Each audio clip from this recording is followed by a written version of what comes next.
You're listening to New Mommy at 40 podcast. My name is Victoria Latour Dunker, and I'm your host. Welcome to our community. It's a non-judgmental, safe, honest space for mature people who are entering parenthood. So if you're new here, welcome. And if you're coming back, thank you so much for making this community what it is today. Please take a second and follow, subscribe wherever you're listening to this right now. All right. Thanks everybody for being here, and let's get into it. Hit it! It didn't happen in my 20s. Who cares? Now I've got all this fancy wisdom to share. Hey, I've got this baby, you're getting the best of me, 'cause I'm a new mommy at 40. Wait, don't put that in your hair. Oh, great. I am so excited about our guest today. I have the pleasure of sitting with Camille Guaty, who you may know as a talented actor of some of your favorite projects over the years. You have Prison Break, CSI, Daytime Divas, and most recently some amazing work on The Rookie if you haven't caught it. But I think she'd tell you that her most important roles to date are being a wife to her supportive husband, Cy, and being a mother to their amazing, beautiful little boy, Morrison, who's 2.5 years old, and their miracle baby, truly, as well as her advocacy for egg donor conception. As she shares her infertility journey and the process of opening her heart to being an egg donor recipient, it's going to bring you hope. It's going to inspire. We're going to laugh. We're going to cry. But I think mostly what we're doing with this chat is opening up the dialogue for all paths to motherhood. So without further ado, let's get into it. Amongst this woman's many God-given gifts, right? She happens to be most known as an actor. But you have many other gifts in your tool belt, so I've researched. But this is the first time that I'm meeting you in person, and we met through a mutual friend. Shout out to Kaye Stewart, the activist, the diva, the goddess that she is. Just rang in the orange light at the Empire State Building for National Infertility Awareness Week. It was amazing. So this is how I have the pleasure of speaking to Camille today. Thank you so much. Thank you, Victoria, for having me. Yeah, I mean, it's funny. I think, ironically, what's bringing us together, you, me, and Kaye, is literally being in a space where we all found out later in our lives the importance of fertility awareness.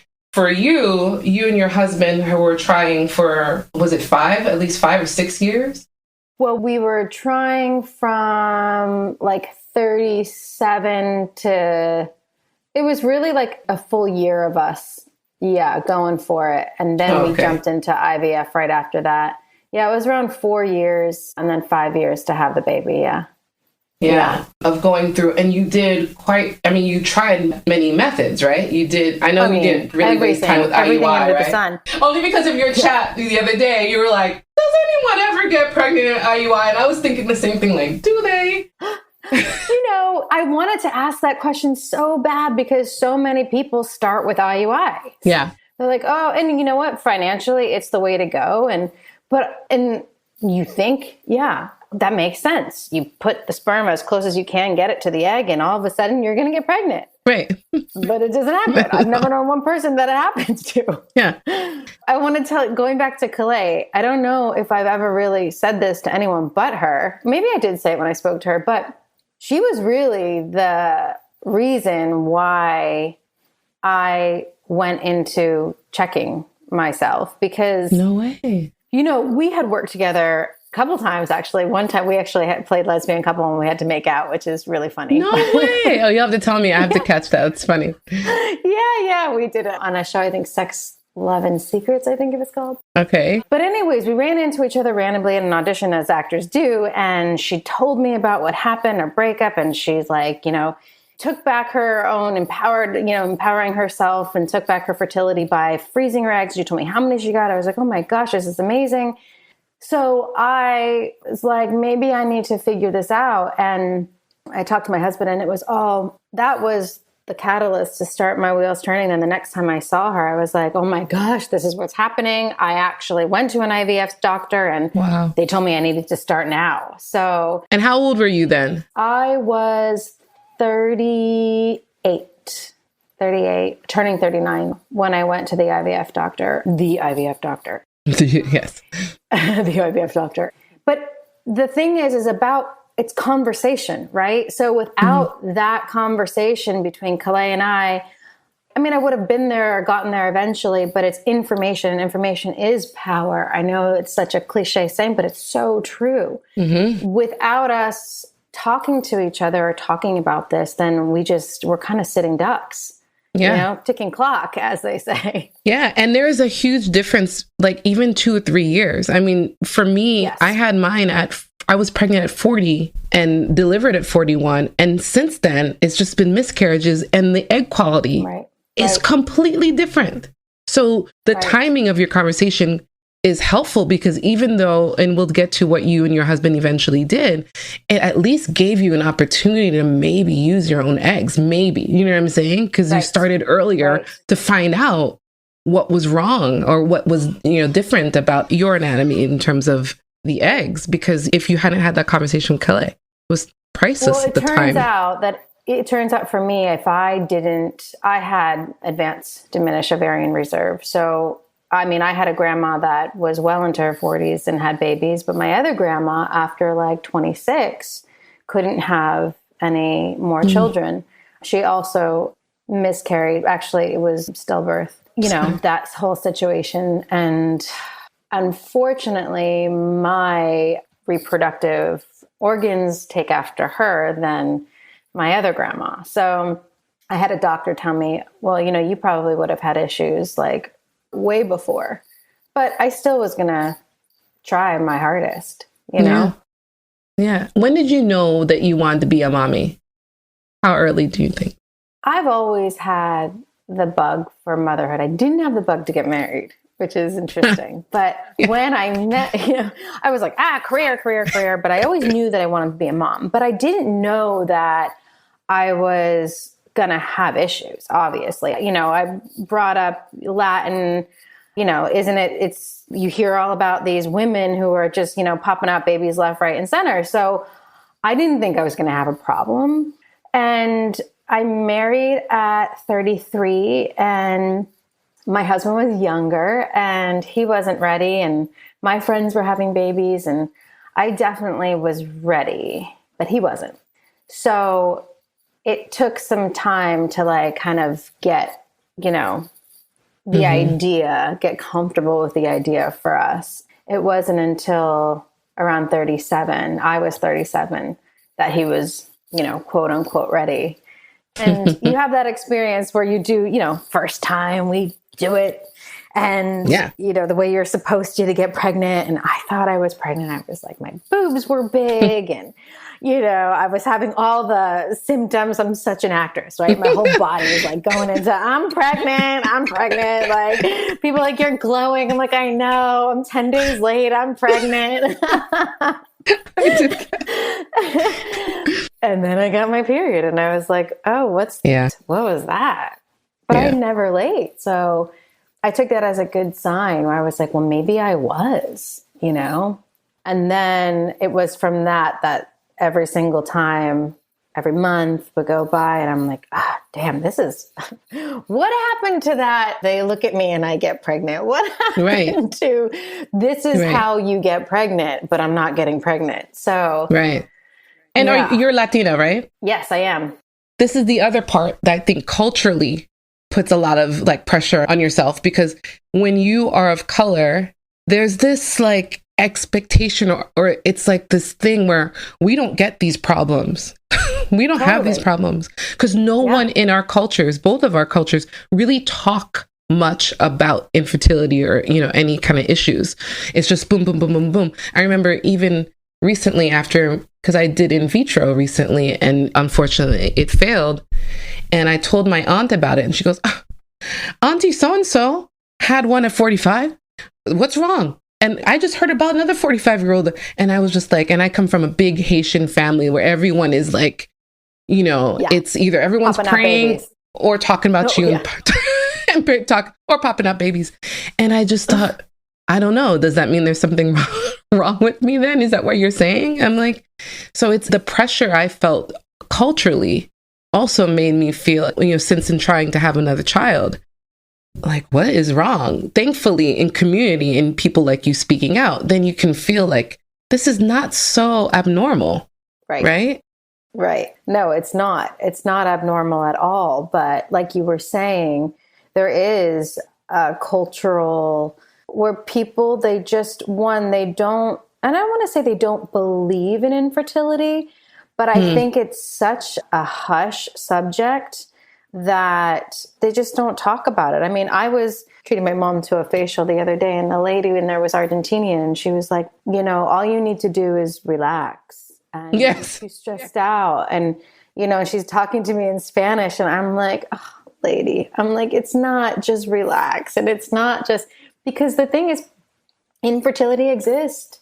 People, it happens. And it's not just, it's not because we're not praying hard enough, or we're not, relaxed enough, which, by the way, when you're diagnosed with this, it's a diagnosis. Let's just say that, because it is. It is. And it's something that I think we need to be more delicate around the conversation and start talking about it, especially with our families, because they don't see it the way that it's supposed to be seen. Yeah, they don't mean to be bad. They care and they want to see you succeed. So they're just trying to troubleshoot. I'm like, troubleshoot these eggs. Oh, that's it. That's it. It's troubleshooting. It's like, I'm going to solve this. Mira, this is what you need to do. It's like, no, it's not. It's a little bit more complicated than that. But for you, the fact that, you guys as a family came together and said, okay, let's start trying now. I'm sure the devastation of finding that diagnosis and then being determined to like, okay, what else can we do?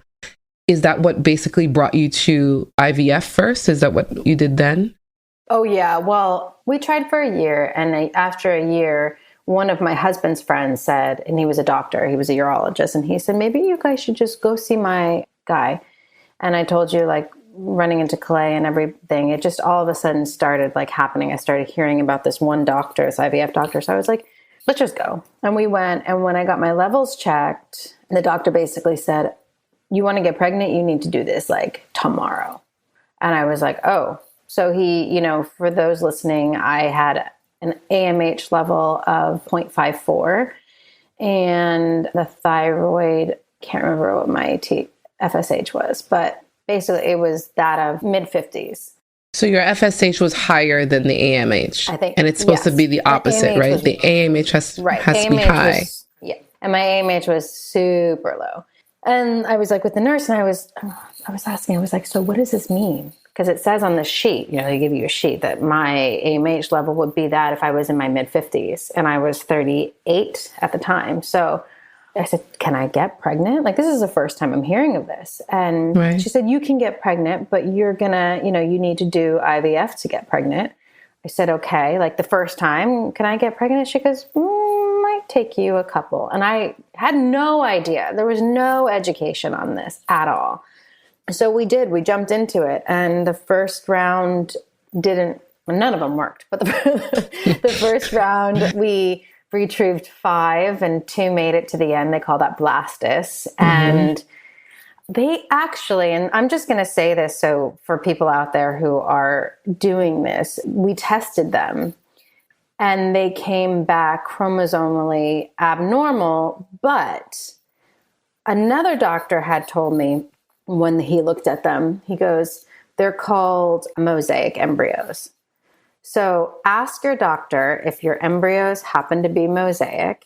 And what that means is when they do the PGD testing, it's such a minute, tiny part of the mitochondria that they grab out and they test that perhaps that part that they tested was the abnormal part, but all the rest of it could have been normal. So he believes that the mosaic embryos actually are good embryos, but we just so happen to test a bad, minute little part of it. So I remember my friend too said, don't get rid of them. And I was like, no, I'm taking the advice of the doctor. They're bad. They're bad. What am I going to do? Just keep and pay? And no, we're getting rid of them. And it wasn't until my 6th IVF round that doctor told me, do you still have those embryos? And I said, no, I don't. And he said they would have been good. Camille, you are literally just speaking the results of my embryos just now. Do you have them? No. You do? I do not. I do not. Oh. And because what happened exactly, I had 24 that went to 11 that were mature, 8 were fertilized. Wow. 2 actually made it to blastocyst. And the same thing was that she's like, they're like mosaic embryos. And that's why I'm looking at you. I'm like, what? I can only laugh now. Like, all we can do is laugh, because if we had made this a happy hour to drink, I would just chug something really fast. But that's exactly what she said. They're like, we call these mosaic embryos, and this abnormality here, and there's this abnormality there, and it's, I'm sorry. And that was it. And we didn't even think to ask any more questions. It's like, who's fighting for second opinions for these embryos? Right. Oh, we'll get to that later. Sorry. But no. But you know what? This is going to help someone else. Right. So I was meant to hear that, obviously, today. Right, so thank you. Right. And then someone else, we hopefully will, help someone else not be in that situation. There's nothing I can do now. Right. No. But thank you.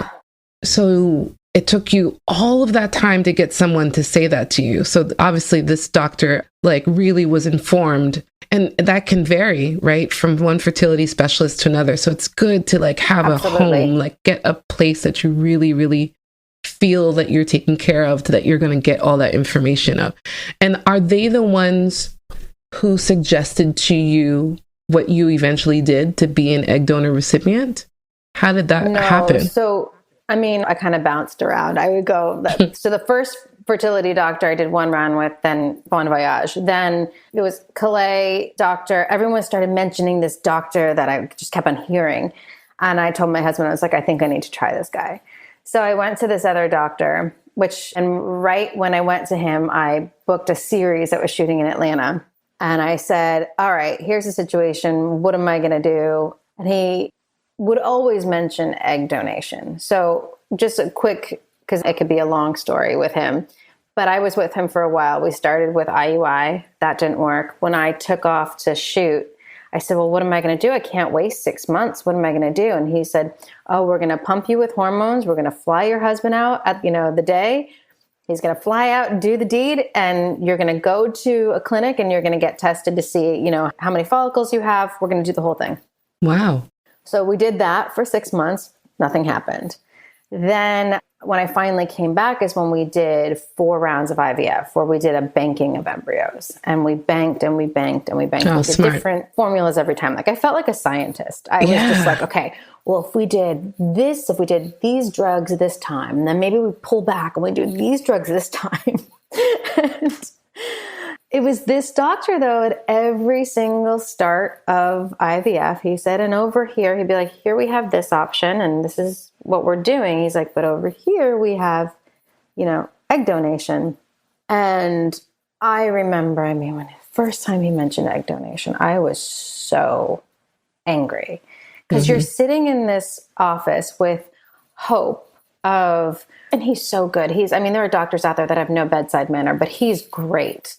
And, you're just in there with hope of, okay, we're going to do IVF, and he's going to explain it to me. He's going to explain it to my husband, and we're going to talk about how we're going to do this.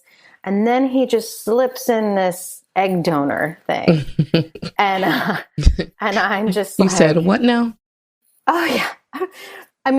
People who are going through it understand that when they mention this, and when they first mentioned it in front of my husband, it felt like everything was turned on me. It kind of felt like I felt like I was being talked to like the Charlie Browns, like I was hearing wah, wah, wah, wah, wah, wah. And, my husband and him are chatting, and I'm just sitting there being like sinking deeper and deeper and deeper into this hole of infertility. Yeah. Feeling broken, feeling like I wasn't good enough. I'm not a good enough wife. How is my husband going to look at me? Is he going to look at me differently? Like, this doctor is telling him that I might not be able to produce a baby. And it's, when you're hearing those words for the first time, it's super hurtful and you feel just shame. But cut to 5 times later. Actually, it wasn't even then. It was 5 times later. And then the last time that we were going to do this, the last time we were going to do IVF, you know, they tell you all you need is 1 embryo. You just need one. You just need one. You just need one good one. That's all you need. And I was kind of tapped out at this point, but I wasn't going to stop because I pray, I believe in God. And God just showed me a sign, like, what's happening? What is happening? Everyone's like, just let go and let God and this and that. I'm like, how do you surrender? Obviously I'm not surrendering because this is not happening. Right. So I was like, I just need a sign because I can't stop. I need you to stop. I need you to stop this or make this happen, like something. And we were doing our last round and I was doing what they call like the baseline, which before you start all your, drugs, they check your ovaries to see how many follicles you're working with. And the doctor that checked me, he said, when are you starting this? I'm not finding any follicles. And I was like, you got to check a little harder. I'm starting tonight. You got to find some. And he's like, maybe 1. He's like, but there's none. And I just walked out. And that's when my AMH levels at that point were a 0.1, when before they were 0.54. So I think that was, and I still get really emotional thinking You're about making me cry now. I'm just crying, just thinking of like, you hearing that. Yeah. And it was weird because I remember sitting in my car and it was just like devastated, but also in a weird way, being like, okay, thank you. Thank you, because I couldn't do it on my own. I couldn't stop on my own. And that was my sign. You know? It's weird, right? When you ask for a sign, you get it, and you're still like, wait. What? Are you sure? Are you sure? Did you call the right person? Let me tell you my number. My number is, you must have meant that for somebody else. You sure? The room next door. The lady next door. That's who you were trying to knock on, not me. I'm Camille. You meant to call Camila. She's next door. No, because it's like weird. When you ask for a sign, you get it. And it's hard. That surrendering all is very difficult. But the other side of it, and what you recognized, and I don't know how long it took you to recognize that, to go, okay, because I was going to keep going. So you are definitely telling me that I will not be able to do this way. This is not going to happen. Okay. So, and there's nothing more that I can do in terms of making yourself still that science experiment. Whew. That was a long ride home. It was. And I have really, really good support system of friends and family. And one of my friends who also went through IVF, she was like, it's just this month. Go next month. And I was like, I told her, I said, it's done. I'm done. I heard it loud and clear. I am done. And it's okay. And as, sad as I was, I knew that this was not going to be my path to motherhood, Yeah. And I had to, that's when I started to go through and really mourn the loss, because I hadn't let go until this moment. And I was like, okay, now I get to grieve. Now I get to say, and now I get to relax too. Yeah. Because I was so holding on. Like, I mean, you should have seen me. If anything was plastic in the house, I'm like, get rid of that. That's a Tupperware container that has BPA. This is BPA. That can has BPA. I'm only drinking this kind of water. I went to some like weird Spanish witch doctor who massaged my uterus and like gave me all these jujus. Like, who knew? I was like, you sign me up. Everything. Yeah. I can relate. You can relate, right? I can, because, I hesitate sometimes. And this is what last week for National Infertility Awareness Week allowed me to speak on was, just because you see me with one that I gave birth to does not mean that it was an easy road and that it's been easy since. But I do recognize the blessing that she is, the miracle that I have, and it's hard to, I had guilt in speaking to other people who have not been able to have a biological child or a child, period. Like they just, and say, oh, I'm part of this. I can understand this week. This means something to me too, while I have this beautiful kid on my lap. But that has been my, in one sense, when I asked for a sign after, because I told you privately in our emails about my journey since then, but if this is their first episode, I had a twin pregnancy after my child that I have now, and I lost them 2.5 weeks apart. So it was going through that twice, was just like, oh, you're kidding me. And I felt so weird talking about it because it was obviously sad and a tragic loss because of what we wanted in building out our family. But then I had this kid. So in my head, I was saying, well, at least you got one, but I just didn't want to hear that from someone else. Like, because you don't know how hard it was to get her here. Like, because she's my rainbow baby too. So, but the grieving part, what hit me when you were just talking about it is allowing that time to grieve and recognizing that this is what I need to do now and take care of myself. What did you do? What was your grieving process like? How do you start that? With a bottle of red wine and a chocolate cake. Yes, girl. Yes.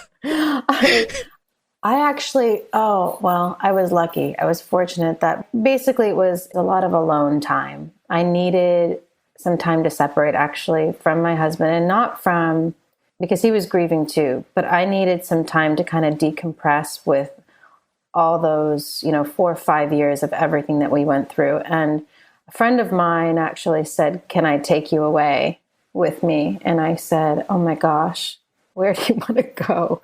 She took me on this trip, and it was kind of like an eat, pray, love moment.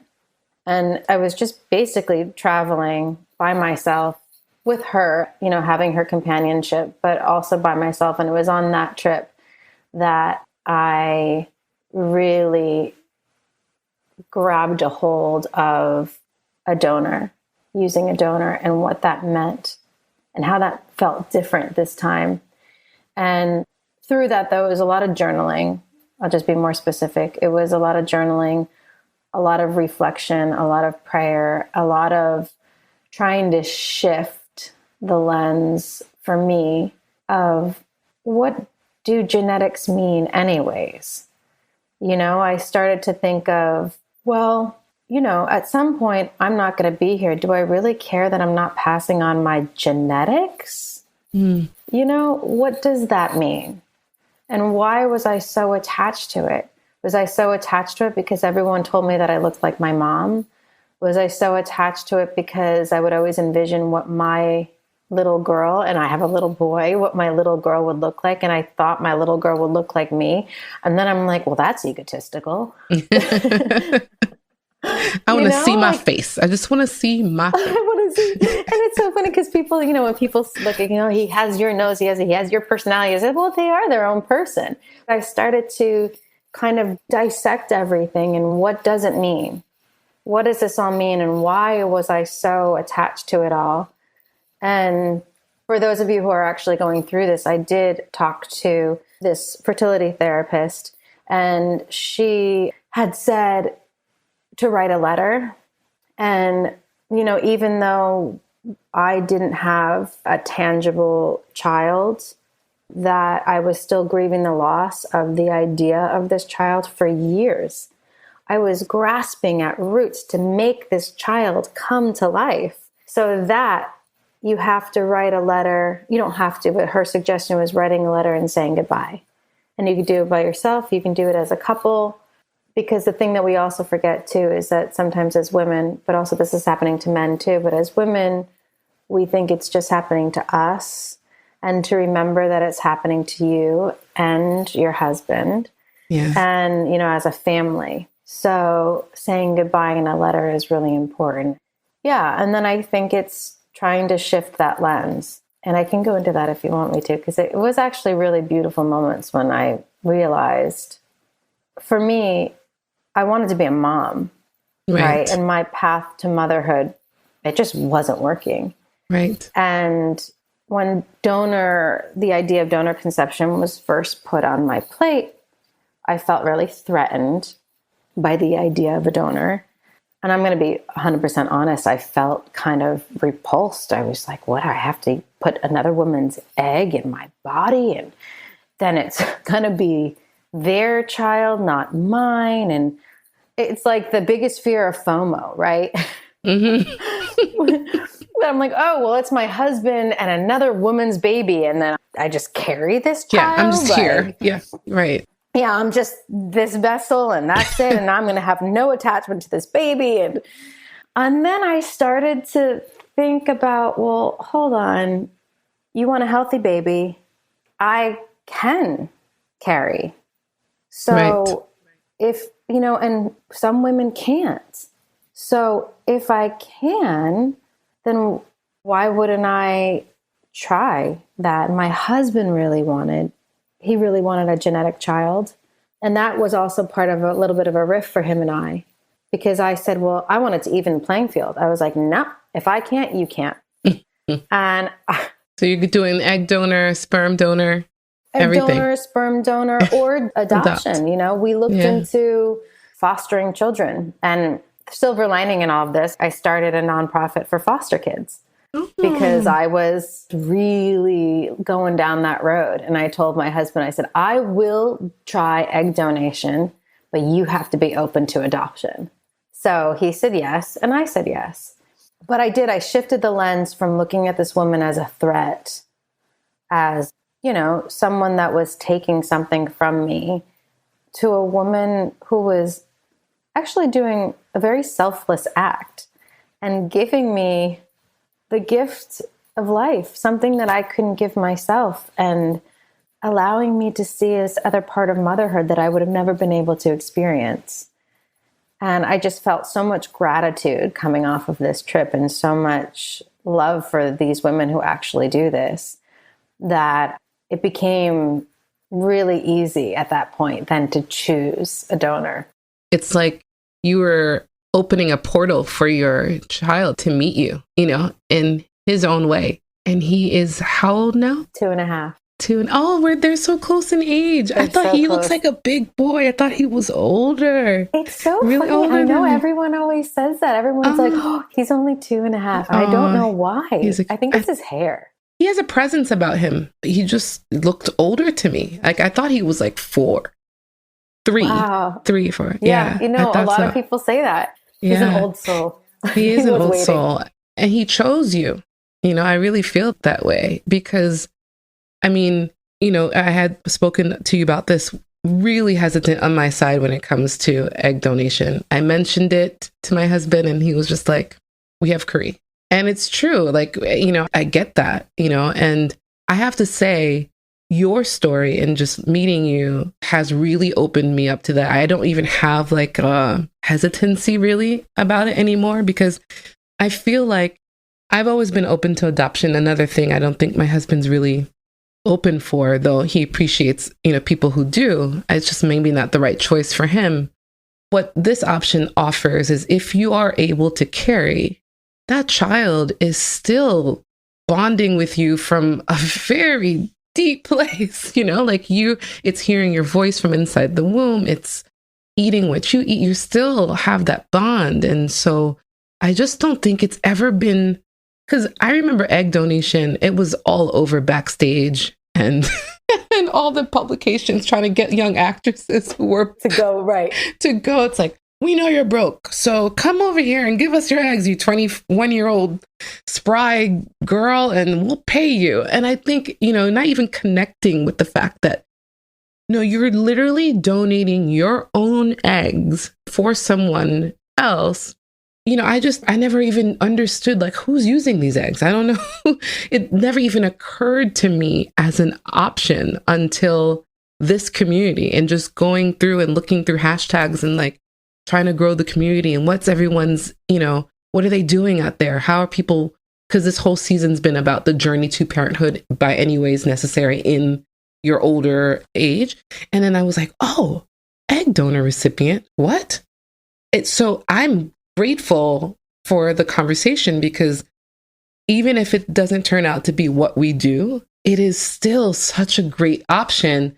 But what you're reminding us is it may be a process, and it's okay to have that process in understanding whether it is an option for you, and that it took you some time to get there. And I think... it took me a long time, as you heard. It took me a very long time. And thank you for your transparency in that, because I mean, automatically as a woman too, and I'm like, I know it couldn't be from 0 to 10, like, no, baby, okay, I'll do egg donation. There's a whole like journey to there. But it's nice of you to be transparent about that, so that if someone is hearing that for the first time or considering it for the first time, that they take the time that they need to find out whether it's the right choice for them. So thankfully, you were able to have a successful transfer. So that means all this time, it wasn't a lining issue for you at all. That was not just the egg issue. So was that like a relief to find out, okay, so I can carry a child.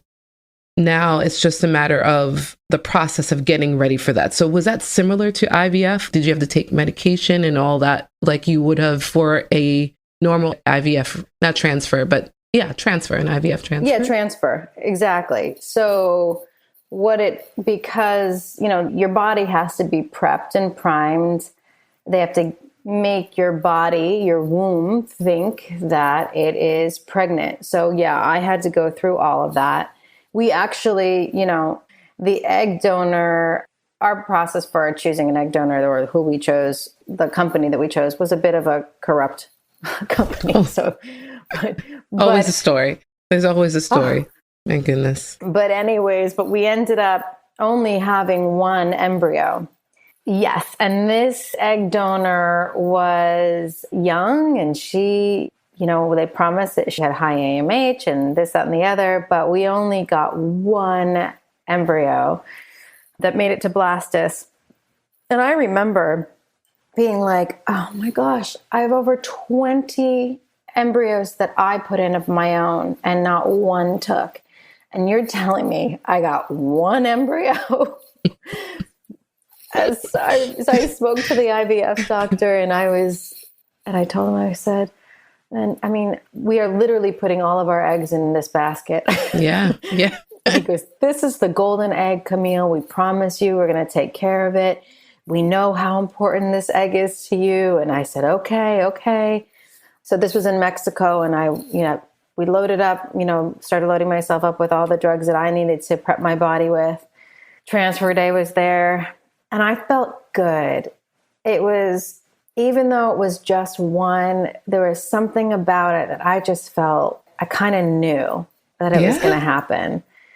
And we transferred it, and we just enjoyed 10 days of chilling out, eating great food, went back home. And I did refrain from taking any home pregnancy tests, but I felt nothing. I was like, oh, this is weird. I feel nothing, but I think I'm pregnant. And we went in, took the blood test, and the nurse calls, and she said, well, so got your lab results back. And I'm like, oh, yeah. And she said, well, I'm showing like really early signs of a pregnancy. And I was like, oh my God. And I just started screaming. And she was like, hello? Hello? And she goes, I wouldn't, don't get too excited. And I was like, no, you have no idea. Every time I get this phone call is always like, it's the doctor. And I knew when the nurse called that the nurse was like, when the doctor calls, it's a no. When the nurse calls, it's a yes. So the nurse called, and I was like, oh my God, what's happening? So I said, you have no idea. This is 5 years of hearing no. And finally I'm hearing a yes. She's like, okay, just relax, settle down, take it easy. I was like, okay. But to finally hear that yes. Oh my gosh. Wow. What a miracle, Camille. One embryo? That part I did not know. Because I was thinking, if you're going to go, you're hoping with a younger donor, you're going to have like plenty to, I'll have my choices. And you're like, oh, what? And here, that's amazing. Oh, I'm emotional. Sorry. I'm probably still, I don't know. I think those hormones are still in my body. It's only been 3 weeks. Or I'm just moved. It's everything. It's both. After everything that you guys went through to get that call, I'm feeling it I get goosebumps just to hear that. Yes. Even if, God forbid, something happened where you down the line, it's just possibility. It's like, at least I know the yes gives you hope. Any yes. It's like, okay. Exactly. Oh my gosh. So what was pregnancy like for you? I think I was the happiest pregnant woman that ever lived. I don't know. It's so interesting to see, people who, pregnancy can be, I was sick. It was not like a straight shot. There was a big issue that happened to me where I was a little bit on bed rest for a while. But all in all, I remember, if I'm throwing up, it's because I'm pregnant. If I'm this, it's because I'm pregnant. If I'm moody, it's because I'm pregnant. And I was just like praying on this baby every night and every second. I felt like we were meant to meet and I was meant to be his mom. And it's, looking back, you forget all the troubles and the struggles that you went through. I mean, we went through it and it just kind of just dissipates and you're like, I'm pregnant. And then I think too, every time I'm like, wow, if any of those pregnancies would have worked, any of those embryos would have taken before, I wouldn't have done this and I wouldn't have had my son. Yeah. And isn't it crazy how life works to bring you who you're meant to be with? And I just know that if anybody ever chooses egg donation, like you're meant to be with that child and you're meant to be that child's mommy and they're meant to be in your life. And I almost recorded him yesterday on the monitor because he was just going, Mommy, he didn't nap. I'm like, please don't let this be the stopping point of your nap. But he's like, Mommy, Mommy, Mommy, Mommy. And I was like, if anyone has any doubts that you're going to connect with your child or that your child is not going to think of you as mommy, just listen to him right now. I am his mother. Yeah. Look at my face of annoyance right now. I am his mother. And he knows who his mommy is. He definitely knows who his mommy is. I wanted to ask you, because I am thankful that you were transparent about this, but you probably could have just disappeared and not told any about this except your immediate family, maybe, and kept it moving. But something made you passionate about this enough to share your story and let us in. What was that for you? Why?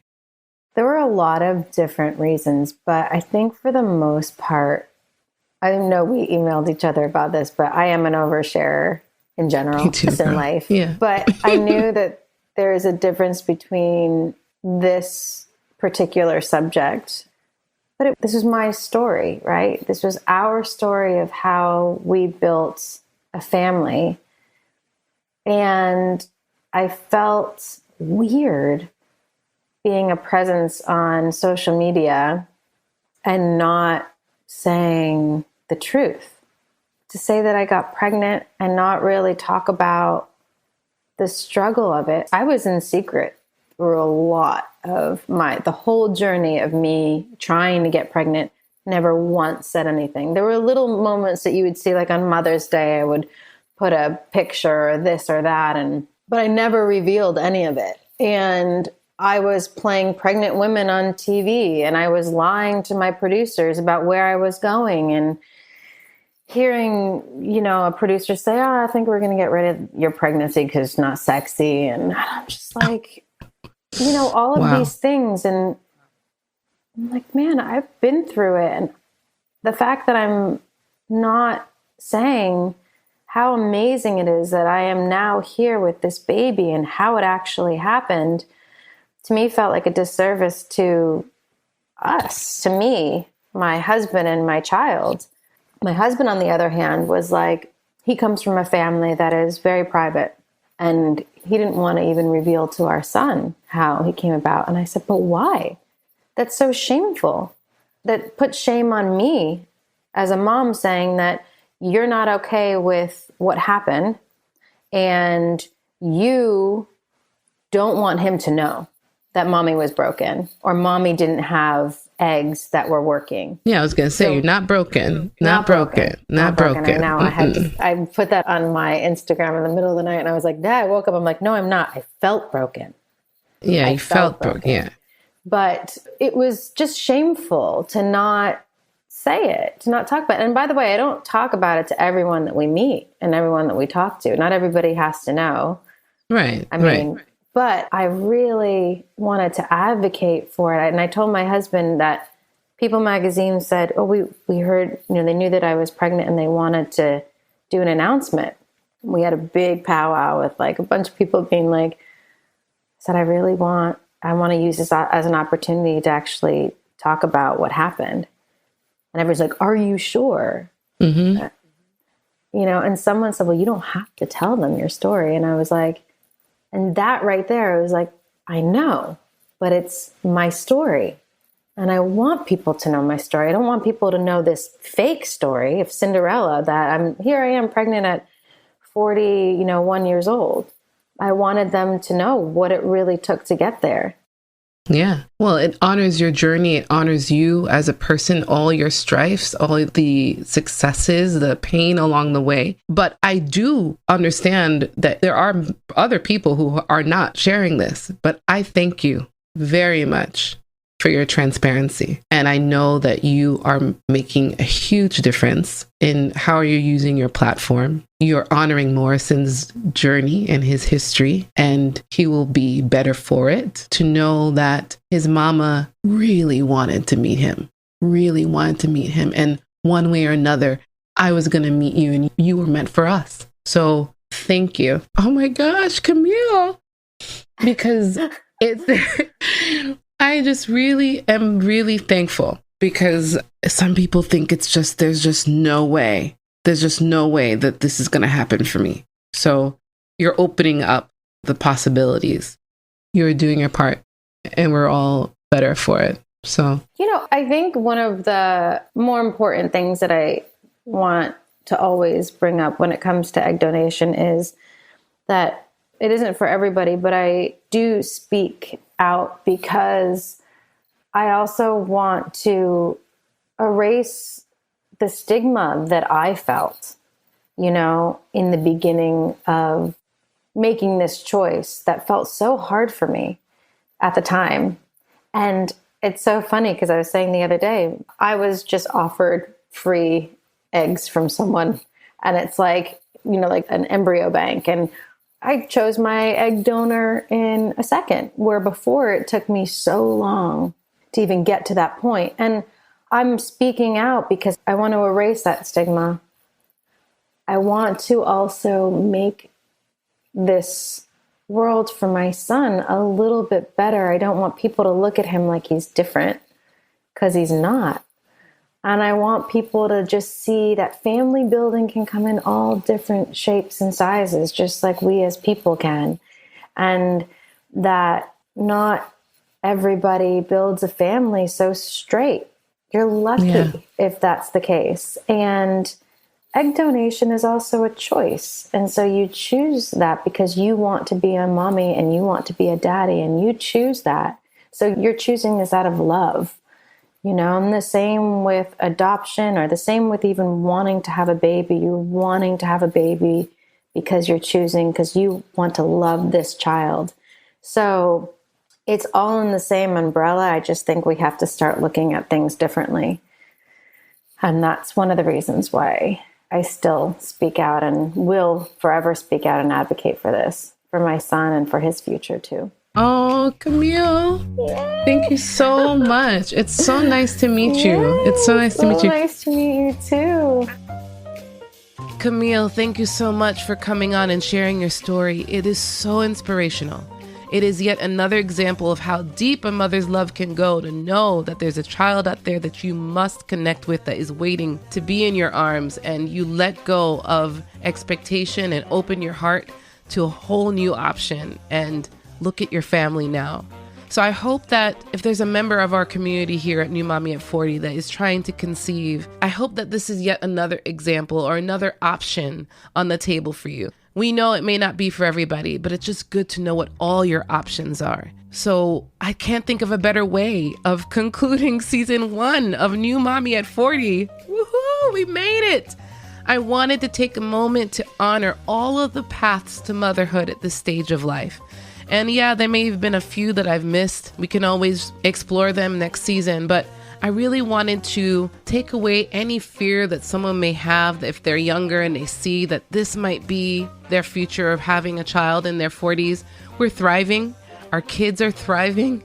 And yes, not all of our roads are easy, but we're here and we're a growing part of the population. So if you felt alone or you felt, oh man, I'm that old mom, you're not the only one. We're here. We're here to support you. And I can't wait to bring you season 2. We're going to have subject matter experts, and you are going to drive a lot of the topics. You're going to submit some of the questions that you have that you want experts to answer. So please get involved. Send me those DMs. Email me at info@newmommyat40.com. You can DM me on Instagram at newmommyat40. So make sure that you are engaged and making this community your own. Thank you, thank you, thank you for listening, and I can't wait to see you in the fall. And now I'm going to put on our theme music one more time so we can just dance on out together.